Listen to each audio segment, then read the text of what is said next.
भूत प्रेत के किस्से सुनने में बेहद रोमांचक और दिलचस्प लगते हैं, लेकिन क्या हो जब यह किस्से सिर्फ किस्से ना रहकर एक हकीकत की तरह आपके सामने आए। आज की युवा पीढ़ी भूत और आत्माओं के होने पर विश्वास नहीं करती, लेकिन जिस पर आप विश्वास नहीं करते वह असल में है ही नहीं। यह तो संभव नहीं है ना।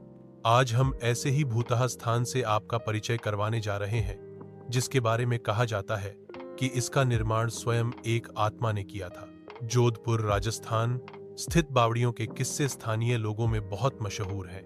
यहाँ पानी की कई बावड़ियां हैं, जिनमें से एक के बारे में कहा जाता है कि उसे भूत ने बनवाया था। जोधपुर से लगभग 90 किलोमीटर दूरी पर स्थित रट्ठासी नाम का एक ऐतिहासिक गांव है।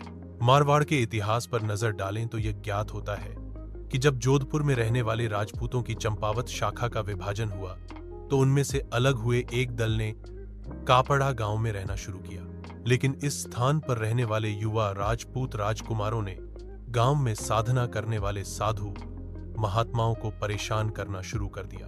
उन राजकुमारों से क्रोधित होकर साधुओं ने उन्हें श्राप दे दिया कि उनके आने वाली पीढ़ी इस गांव में नहीं रह पाएगी। साधुओं के श्राप की बात जब राजकुमारों ने अपने घर में बताई तो सभी भयभीत हो गए और उस गांव को छोड़कर चले गए। इस गांव को छोड़कर वह जिस गांव में रहने के लिए गए, उस गांव का नाम है रट्ठासी गांव। यह जोधपुर से लगभग 90 किलोमीटर की दूरी पर स्थित एक ऐतिहासिक गांव है। इस गांव में एक बावड़ी है, जिसके बारे में कहा जाता है कि वह भूतों के सहयोग से बनी, अर्थात उस बावड़ी को बनाने में भूत प्रेतों ने गांव वालों की सहायता की थी। ठाकुर जयसिंह के महल में स्थित इस बावड़ी को देखने के लिए लोग दूर दूर से आते हैं। इस बावड़ी के विषय में यह कहानी प्रचलित है कि एक बार जब ठाकुर जयसिंह घोड़े पर सवार होकर जोधपुर से रट्ठासी गांव की ओर जा रहे थे, तब रास्ते में ठाकुर साहब का घोड़ा उनके साथ साथ चलने वाले सेवकों से पीछे छूट गया और इतने में रात हो गई। राजा का घोड़ा काफी थक चुका था और उसे बहुत प्यास लगी थी।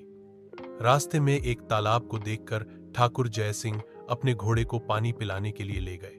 आधी रात का समय था। घोड़ा जैसे ही आगे बढ़ा, राजा को एक आकृति दिखाई दी, जिसने धीरे धीरे इंसानी शरीर धारण कर लिया।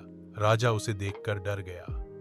उस प्रेत ने राजा को कहा कि मुझे प्यास लगी है, लेकिन श्राप के कारण मैं इस कुएं का पानी नहीं पी सकता।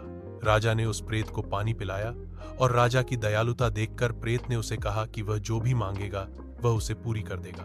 राजा ने प्रेत को कहा कि वह उसके महल में एक बावड़ी का निर्माण करे और उसके राज्य को सुंदर बना दे। भूत ने राजा के आदेश को स्वीकारते हुए कहा कि वो ये कार्य प्रत्यक्ष रूप से नहीं करेगा, लेकिन दिन भर में जितना भी काम होगा वह रात के समय 100 गुना और बढ़ जाएगा। उस प्रेत ने राजा को यह राज किसी को ना बताने के लिए कहा। इस घटना के 2 दिन बाद ही महल और बावड़ी की इमारतें बनने लगी। रात में पत्थर ठोंकने की रहस्यमय आवाजें आने लगी।